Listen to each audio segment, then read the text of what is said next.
V4 access control. So OWASP, Open Web Application Security Project, ASVS, Application Verification, Application Security Verification Standards. Let me start editing this video into the full screen mode. So again, Security Verification Standard 403 from October 2021. Now do note that's the latest version, and right now we are in not in April, but we are in March, the end of March 2022.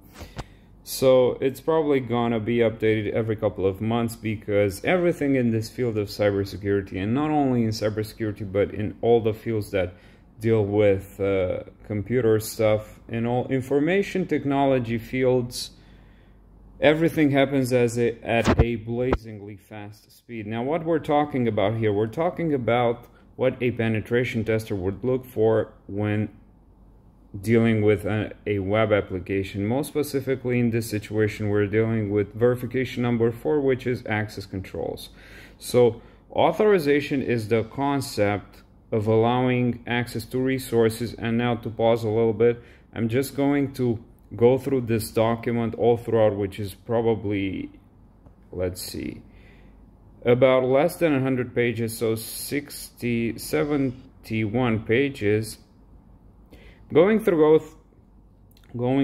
go through this document and share my experience. We're actually going to look into the verifications that a penetration tester would do and share my experience from my penetration tests all along. So authorization is the concept of allowing, which is what actually gives value to the videos, not me just reading from a document.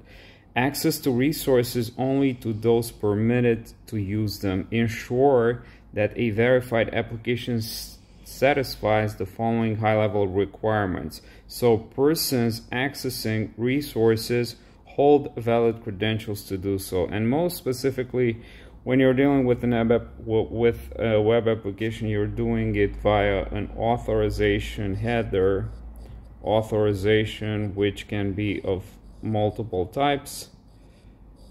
Maybe we're gonna deal into this later. Users are associated with a well-defined set of roles and privileges. If you're dealing with an application, not all applications have to be involving roles and privileges, but most applications do. So roles and permission metadata is protected from replay or tampering, which is really important. So these three should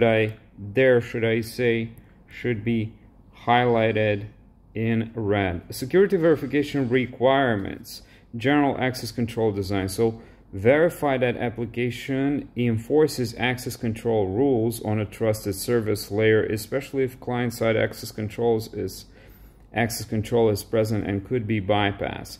So access control rules are really important, and we need to verify that they are present. It is often the situation where when you're reading reports, not only penetration testing reports, but also reports from the folks in the bug bounty community, where they bypass authentication. And that's a very serious issue, because you get access to information and data that is not authorized for you. And this applies to L1, L2, and L3 levels of verification. There, should I say, all of these 4.1s apply to all. So we can see a check mark all throughout these designs, general access control designs. Verify that all users and data attributes and policy information used by access controls cannot be manipulated by end users unless specifically authorized. Now this unless specifically authorized probably refers to the fact that if you are a user with higher level privileges, such as an author or an admin or a moderator or whatever higher level modern, so not modern but moderator or whatever, and so on and so forth, whatever other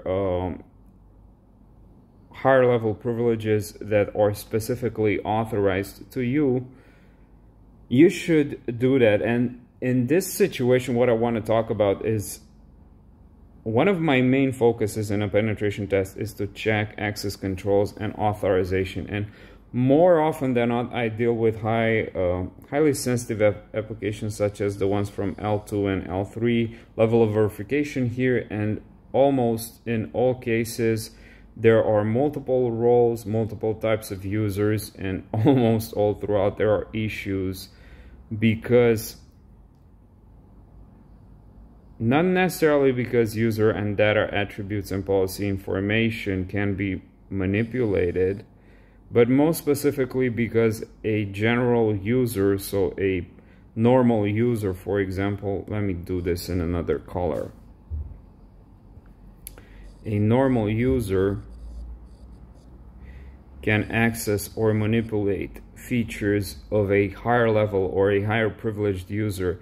And that's not for the most bare bones or the most common actions in the website, but for something that's very specific. So I see that often I need to dig very deep, so dig very deep into the application to actually be able to do this, depending on how well the application is constructed. So let's say that you're dealing with an application, with a generic application, and it's pretty well secured. So for example, if I would try as a normal user to access a moderator feature such as approve a comment or something, I'll probably not be able to do that. But for example, one of the actions that a moderator would do and a normal user would not be able to do is to maybe put a comment, not approve, delete, edit, modify, and other very generic and very used functions, but maybe do something like, for example, let me do it in another color, actually change the aspect ratio of a profile picture. So for a profile pic of a user, this action or this function might be very, very specific, and since you would go on a deeper level to actually get to this, developers may very likely not have set appropriate access controls, and maybe I would able to do that on behalf of a normal user. So with the authorization header, or with the cookie, or with the type of, or with the identification of a normal user, I would be able to do or change actions on behalf of a moderator. And that's what a lot of times I see it happening in penetration tests. Now, getting back on track, 413. Verify that the principle of list privilege exists, meaning that users should only be able to access functions, data files, URLs, controllers, services, and other resources for which they possess specific authorization. This implies protection against spoofing and elevation of privileges. So when you're defining user roles, when you're defining your application, when you're at the top level or at the very abstract level, when you're doing the blueprint of the application, you should define everything from the principle of least privilege. So you start with that in mind. So 414 is a duplicate of 413, which is this one. Now let me erase some of this stuff because it got a little bit messy.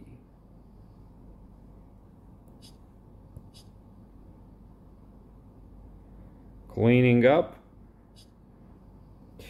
Alright, verify that access control fails securely, including when an exception occurs. Meaning that you wouldn't be able to access stuff that you shouldn't be supposed to access when the proverbial shit hits the fan. So when something unpredictable or something unexpected happens with the application or when the application behaves in an unexpected way, and this applies to all three levels of verification.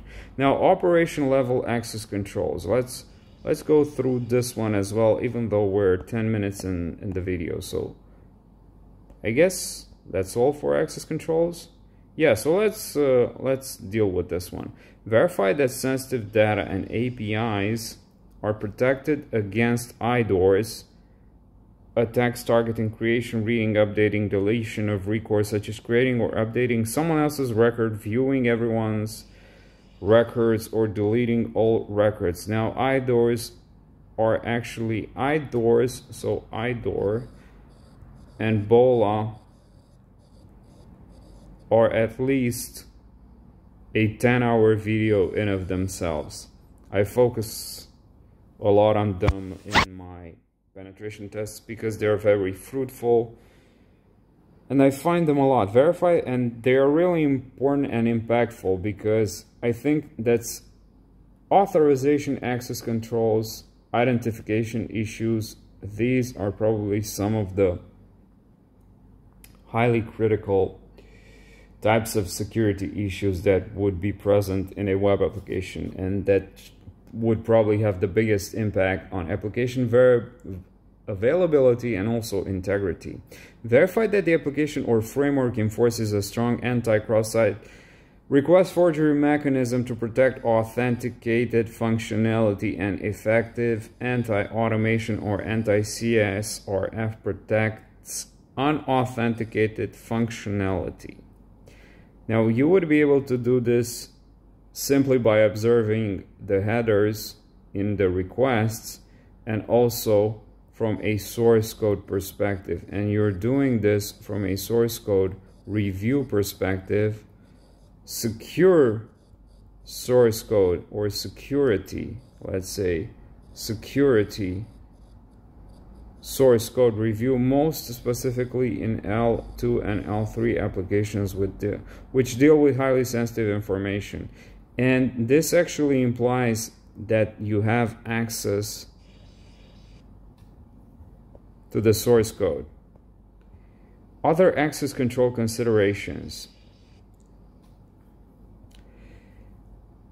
Verify administrative interfaces, so you should verify that administrative interfaces use appropriate multi-factor authentication to prevent unauthorized use.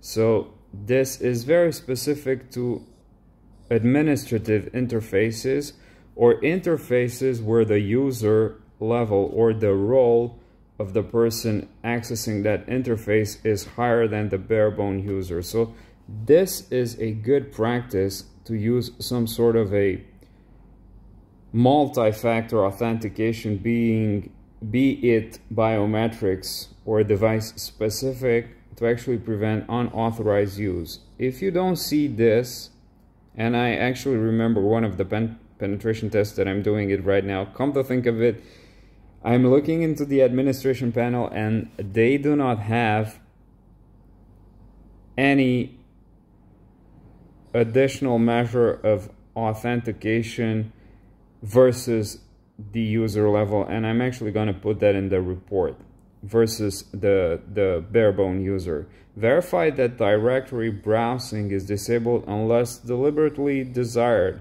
And this, getting back to that same penetration test that I'm doing right now, they do have directory browsing on one of their static websites. So this company has a static website. They have a static.company.com, and this static website has directory browsing sort of like enabled. So it's actually a bucket where you can see the entire structure, and that's not good.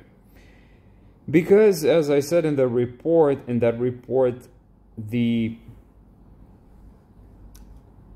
malicious attacker would be able to gain a better understanding on the infrastructure on how the assets of the website are protected and created, and that might actually be a source of intelligence for the competitors of that company. And in this situation, when it comes to buckets, I also check for not only for read, but also for write and delete and other modify types of actions. And in this case, they were pretty strong because you could only read what's in there.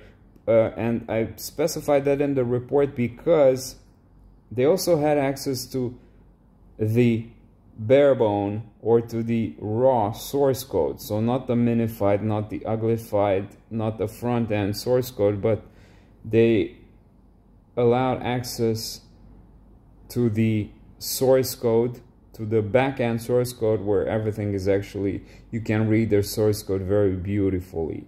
And that's actually an issue, because you shouldn't do that. Even though it is debatable for a certain project or for a certain web application, should you have the source code be available or be readable, or should you try to actually obfuscate it as much as possible? It is debatable and it is context dependent. Now, in a situation of cybersecurity research or bug bounty, just directory browsing might not fall under the umbrella of a valid report.